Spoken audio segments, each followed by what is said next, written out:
Bismillah ar-Rahman ar-Rahim. Alhamdulillah. Alhamdulillahi Rabbil Alameen. Wassalatu wassalamu ala Sayyidil Ashrafil Anbiya'i wal Mursaleen. Sayyidina Muhammadi wa ala alihi wa ashabihi ajma'een. Amma ba'd. Fa'udhu billahi minash shaitanir rajim. Bismillahir Rahmanir Rahim. As I mentioned a few weeks ago that inshallah over the coming weeks during this fiqh lesson, I'll take the opportunity to touch on certain topics which many people have questions about. Many people may not know the exact answer from an Islamic point of view, and how to deal with these issues and to give some guidance regarding these topics and these issues. And over the past couple of weeks, we have been touching about the topic of taqleed. Again, this is a very hot topic, a hot debate, a hot issue. Sometimes people ask, why do we have to follow Imam or Imam Abu Hanifa, Imam Shafi, when it comes to understanding the Quran and the Sunnah? Why can't we read the Quran and Hadith ourselves and derive the ruling and the masla from it by itself? So over the past couple of weeks, I've mentioned the hikmat and the wisdom, why we have to follow an imam, why is it important to look at the opinions of other imams when it comes to interpreting the Quran and the Sunnah. Now in today's lesson, I'm going to touch on another topic. It's a topic which I did a bayan on last week, and I thought that it would be good if I mentioned this topic here, very briefly, not in detail. And it's actually a topic which consists, or which actually is more got to do with the youth and the youngsters rather than the older member of our community. And the topic which I'm going to very briefly discuss is about the topic of what we call social media. In other words, internet, Facebook and Twitter.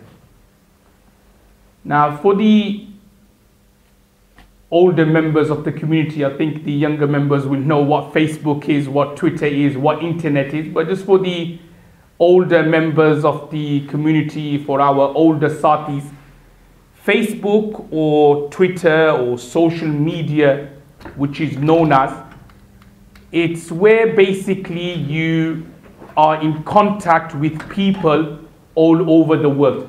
So through the help of internet, you could be talking to someone in India, talking to someone in America, in Canada, in Australia.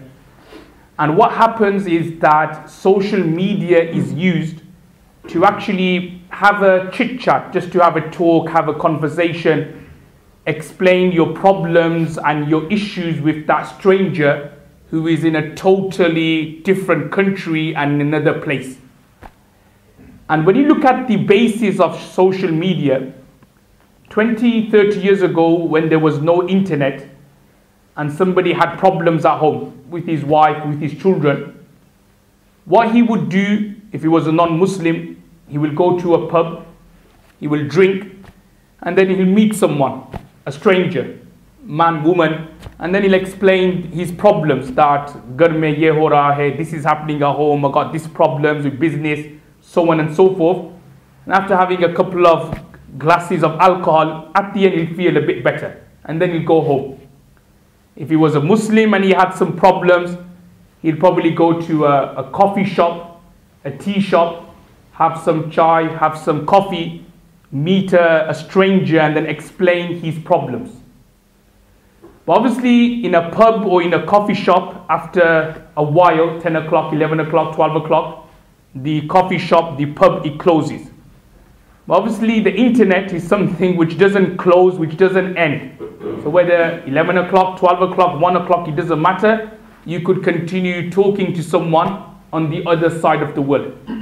And when you look at it, the same way the coffee shop and the pub where people would meet and discuss their problems, they're using Facebook and Twitter and the internet to discuss and talk about their problems and talk about their issues. So when you look at it, the usul, the basis, the roots, the seeds, like we used to have 20 years ago, coffee shops or pubs where people would sit with each other and discuss their problems. Now it is being done through the internet, in your living room, sometimes in your bedroom at home, in front of a PC, in front of a laptop. Now, you probably realize that many of our youngsters, again, 10, 15 years ago, they would have been playing in the park, they would have been playing football, they would have been doing a lot of outdoor activities. But nowadays, we see many of our youngsters, they are at home and they are glued in front of the laptop or the PC. And they don't move from there. And some of them are there until 1, 2, 3 in the morning. And at 3 in the morning, they realize that, it's 3 o'clock in the morning. Then they try to go to sleep, but they can't. Because what happens is, and even doctors have said this as well, that when you watch a movie, well, I'm not saying you should, but I'm saying that if anybody did at night, then all the lights and the blur from the movie, from the television screen, it gets into your eyes and your brains and you can't get to sleep. And that's why you'll realize that those who do watch movies or late night films, then they try to go to sleep 1, 2 o'clock. It takes them another half an hour, 45 minutes, an hour to get back to sleep. And then obviously they miss their fajr and they wake up in the morning all groggy and don't know what day is. So similarly with our youngsters, many of them, they're in front of their laptops until 1, 2, 3 o'clock in the morning and try to go to sleep. But because of the blur of the laptop or blur from the PC screen, they can't get to sleep. By the time they get to sleep, it's 4 o'clock. Then at 8 o'clock, 9 o'clock, they can't wake up for their college, for the university. Then they miss their lessons. And then there's problems in school, so on and so forth. So this is a very big problem which unfortunately many of the parents are having with their elder sons, their elder daughters, spending too much time in front of the internet, too much time on PCs, too much time in things like Facebook, on Twitter, and these kind of things. Now what I want to mention is to the Satis here, that like with all things, there are some benefits and there are some harms. But the problem is that with this in particular, there's more harms than benefits. I'm not giving a fatwa or anything, I'm just want to highlight the problems and the harms so that, alhamdulillah, those who have children, those who are parents will be able to do a bit of dhyan and a bit of khiyal in what exactly their elder sons and their elder daughters are doing. I'll give you some examples of some benefits of using the internet and Facebook and social media. Some benefits, number one, da'wah. Okay, so one good thing about internet and also Facebook and these kind of things, it's very, very good for da'wah. Da'wah to non-Muslims. Da'wah just in general to Muslims. It is a good tool, say for example, to use to even talk about, defend the honor, say, of Rasulullah sallallahu alaihi wasallam. Many of the, especially when the Danish, where there's a cartoon issue. So obviously Facebook, these kind of things were used to give jawabats and obviously defend the honor of Rasulullah sallallahu alaihi wasallam. Also Facebook, internet can be used to defend the honor of the Sahabas, defend the honor of the Akabirin, Ulama Deoband, or just in general, just to defend the honor of ordinary Muslims, male and female, because those of you who use the internet will know that sometimes certain ilzamats are made online, like Fula Molvis, like this and that. They don't say in front of his face what they do on the internet. They'll write, Mufti this, Mufti that is like this and like that. So you could use the internet, you could use these things for da'wah, to reply to allegations, to reply to ilzamats, any kind of issues, misconceptions people have about Islam, about deen. Then you can use the internet to give jawabats and to give replies to them. So that is one benefit of using the internet. Other benefits of using the internet is that it's a way of, for example, maintaining ties with people, which in Urdu or in Arabic we call it silatul arham, sila rahmi. So khas taur par in particular, if you got cousins in Australia or America or Canada, so obviously phoning them is a bit expensive. So through the internet, through Facebook, you could keep in contact with them, hello, hi, what's up, assalamu alaikum, how's everything? You could keep in contact now and then. So that is another benefit of using it. And there's some other furui and other kind of secondary benefits of using these things. Now going on to the harms. What are the harms of using it? Number one main harm of using Facebook or internet or these kind of things is that it can, and in some cases it has, led to divorce and led to talaq. And I'll tell you a story. Happened 6 months ago. A sister phoned me. She was from London. So she phoned me and she said, "Oh, Mufti Saab, I've got this problem here. My younger sister wants to divorce her husband. She wants to initiate the divorce. She wants to leave her husband." So obviously I started asking questions. Why? What's the reason? Any problems? Whatever.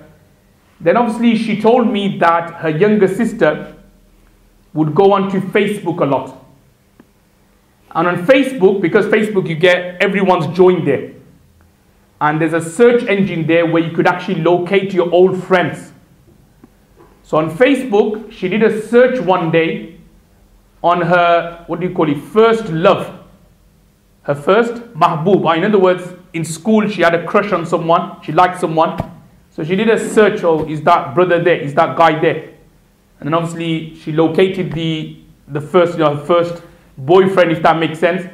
Then they started emailing, contacting, and then obviously one thing led to another, and then they started seeing each other, so on and so forth. And the next thing you know, obviously she wants to divorce. She wants to divorce her husband and wants to move in with the ex or old boyfriend, if you want to call it. So there has been cases like that where people, and it's also mentioned that 1 in 5 cases of divorce, there's this agency in Egypt, they did a survey and they found that 1 in 5 cases of divorce is linked with Facebook. I.e., it's got something to do with Facebook. Ya to the husband or wife are too much on the internet, or through the internet, through Facebook, they meet someone from the opposite gender, jiski wajah se he ends up in talaq and divorce. So that 1 in 5 cases of divorce is because of Facebook, because of internet, because too much time is spent on there. So that is one nuksanat. Also other nuksanat, those of you who are there will know that the contacting with the women, because remember, this is what a lot of people don't understand. A lot of people, alhamdulillah, they know that speaking to women is haram, they keep their gaze down. But when it comes to Facebook or when it comes to internet, they go, it's halal now. So they think that, speaking to a woman, flirting with a woman is now allowed because we're on the internet. It's like another dunya. It doesn't have the same hukum as this dunya here. So no, whatever is haram now, in reality, when you are online, when you are what you call cyberspace, it's haram. Same way looking at unlawful women is haram, and talking to unlawful women and flirting with unlawful women is haram. When you are on the internet, the same rule and the same hukum. The same way for sisters in particular, who, alhamdulillah, many of them when they are walking on the streets, on Ladypool Road and so on, alhamdulillah, they wear hijab, they wear niqab. But then sometimes what happens when they go onto Facebook, they take the niqab off, they take a picture and they put it on their Facebook page. So they do that. Many women, they do that. Many sisters do that. Alhamdulillah, they full niqab. No one can see nothing of them. But then when they go onto the internet, they take a picture of themselves without the niqab, and then the entire dunya is watching them. So that's one problem, one harm. The too much intermingling with women and so on. Obviously, when it comes to answers, like if they want to ask you and so on, you could contact. But the problem is that it then leads to one thing to another. And that's where the fitna and the problem starts. So that is one nuksanat of using it. Another nuksanat of using it is that it's a waste of time. Dhiya'ul waqt. Like you'll see those brothers who'll use it, just go on, just like going on and just going on to it and just doing a bit of reading here and there. You look at the time, half an hour is gone. You then do a bit more searching and a bit more like Google searching or whatever searching. 1 hour's gone. 1.5 hours gone. 2 hours gone. You don't realize in 2 hours just gone like that. 3 hours have gone like that. As I was saying at the beginning, that in particular with our youngsters at night, when they use it, because obviously those of you know who uses internet will know that there's always like one web page to another one. So there's one section here, then in that web page or in that website there'll be another link taking you to somewhere else, and then next thing you know, 1 or 2 hours essay just goes. So the second problem is that it wastes too much time. And remember, brothers, that waqt or time is something which we have to value. Yeah? Time, waqt is something which we have to value. Imam Shafi rahimullah has said that let time not cut you. Like time is like a sword. Let it not cut you. And another saying of Imam Shafi rahimullah, he said that use time for good things before time uses you for bad things. What does that mean? It means that utilize your time for good things, because as there is a saying that an idle mind se murad, when you're not doing anything, is the shaitan, the devil's workshop. In other words, if you're not doing anything, if you're not busy, if you don't like utilize your time and you're not doing anything, then what happens? Shaitan puts bad thoughts in your mind. Shaitan starts saying, Acha, do this guna, do that guna, do that sin, do that sin.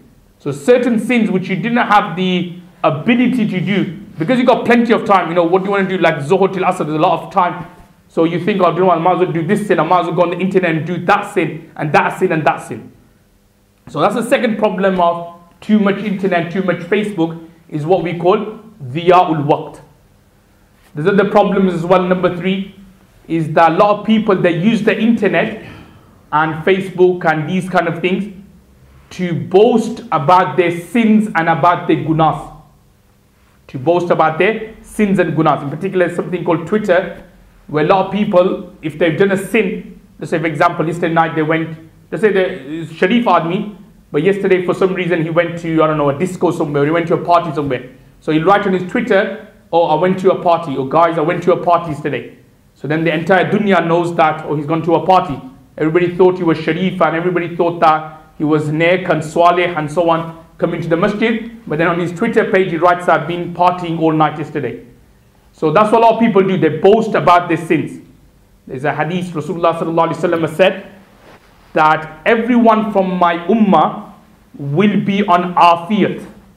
Will be on afiyat. Afiyat means will be on peace, safety, except those who openly boast about their sins. So if, say for example, you've committed a sin, obviously we're not ma'soom, so through insan, because we insan sometimes we may commit a sin, fair enough, we should do tawbah. But what we should never ever do is that we should never ever boast about it. Make a announcement, advertise that we've committed a sin, these kind of things. We should never ever do that. So that's like another harm of using that particular tool. Also, number 4, very quickly, is that nowadays in particular through the internet, a lot of the youngsters or a lot of the people who are on it a lot, they get bullied, and it's what they call cyberbullying. Now I'll just explain how cyberbullying works. It's like, say for example, I know something about you. Let's say I know that when you were young you did something. So what happens is that, let's say something bad you did when you were young. It could have been like you did zina when you were young, you did a bit of thieving when you were young, but you did tawbah, you kind of made up. But a few people know that you committed zina when you were young. When you were young, you did a bit of thieving, a bit of stealing here and there. So now what that person does online, he says that, look, I know who you are. I know you committed zina with this woman. I know you did a bit of chori here and there. What I'll do, I'm going to tell everyone on the internet. Now, when you look at it through the internet, because remember, when you put anything on the internet, think of it that 6 billion people are able to see that. Because here, if you want to tell someone about you committed zina before, it's very restricted. You can't go and tell the entire dunya. You can't even tell the entire community because so many people. But through internet, what you could do is you could just write it down, and then you could say such and such a person committed zina with this woman when he was young, and then what happens?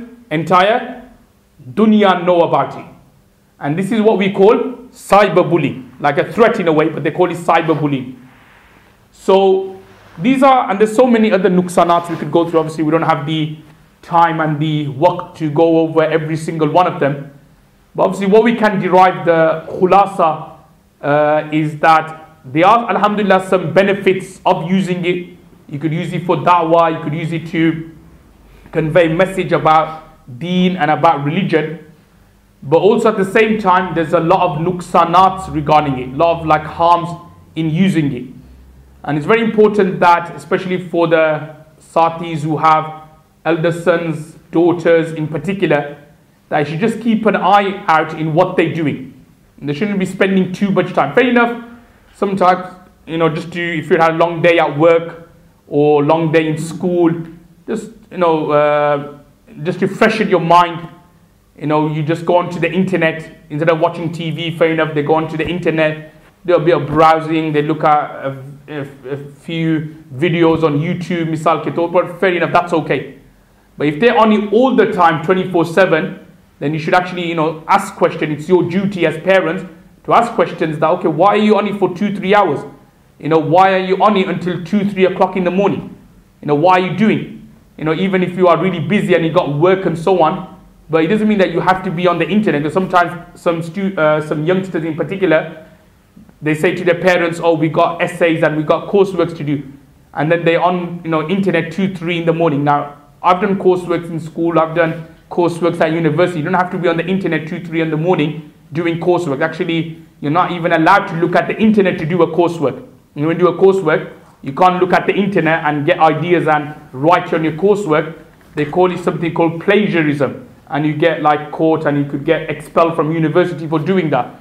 So actually, you're not actually allowed to do that. So you should obviously keep in mind what your sons are doing, what your daughters are doing. May Allah forbid, they shouldn't be in contact with opposite gender. If they're staying up 2-3 o'clock in the morning on the internet, on Facebook, on various sites, then obviously you should ask questions. There should be a danger there, khatra there, that look, what are you guys doing until so late at night on the internet?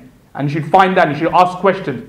It's our duty as parents. Remember, it's our duty as parents that we give the right tarbiyah to our children and we give right education to our children. That's one. And also number two, there's another duty which we have as parents, is that we do not become duyuth. And duyuth, as mentioned in hadith of Abu Dawood, are those husbands and those fathers in particular who do not care who their wife is in contact with, who their daughters are in contact with. Or in other words, their wives are in contact with other men, they don't care. So you call these people beghayrat. Their daughters are in contact with other men, they don't care what their daughters do. So Rasulullah sallallahu alaihi wasallam has classed these people as duyuth, which in Urdu means beghayrat, and it's mentioned in the hadith that those who are duyuth and those who are beghayrat, they will not enter Jannah and paradise. It's our duty, especially we live in a time where obviously there's a lot of fitna and so on. Obviously we want to be flexible to our children.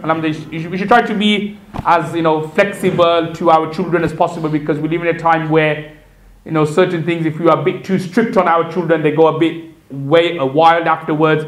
They then rebel against their parents. So we understand that. But certain things, when they're going over the top, staying awake till 2-3 in the morning on the internet, doing things and so on, then we as parents have a right to actually ask them what they're doing. And if we find out they're doing something wrong or haram, then it's our right to then put a stop to it. So it's very important that we keep an eye also for the youngsters in the gathering today. Just obviously you could use the internet, I'm not saying that it's haram or unlawful, but obviously everything should be done in moderation. That's what our deen or religion is, ummatan wasata, which is like a moderate deen. So Rasulullah sallallahu alaihi wasallam allowed a lot of things, but he also prohibited many things, but he always took the middle path. So whenever it comes internet, whenever it comes to ibadat, whenever it comes to muamalat, always take the moderate path. So I'm not saying that you can't use internet, I'm not saying you can't go onto Facebook, but if you are going to use it, if you are going to go onto internet and Facebook and Twitter, then everything should be done in moderation. Nothing like going over extreme, and nothing doing anything bad or anything wrong. Because going back to what I was saying about our sons and daughters, sometimes what happens is that, in particular with our daughters, even with our sons as well, they are sometimes naive meaning gullible, bola bala. So what happens, sometimes they meet people on the internet who promise them that do this, do that, and we just fall for it. But actually we don't realize who's on the other side. Who's on the other side.